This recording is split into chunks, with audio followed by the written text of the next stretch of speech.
Welcome to this tutorial on how to construct your search in Linknovate. Let's imagine we are interested in drones, and more specifically in air traffic control or traffic management of drones. You should approach this search in Linknovate as follows.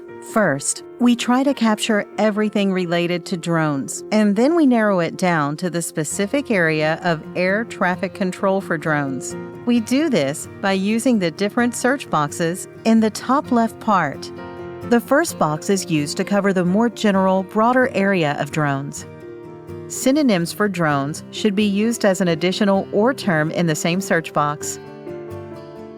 By combining these two search boxes, we tell the algorithm that we are specifically interested in information regarding air traffic management for drones. Constructing the search terms in this way provides the results we are looking for and the most relevant organizations in this specific area. We hope this quick tutorial is useful to improve your search tactics and your overall experience in Linknovate.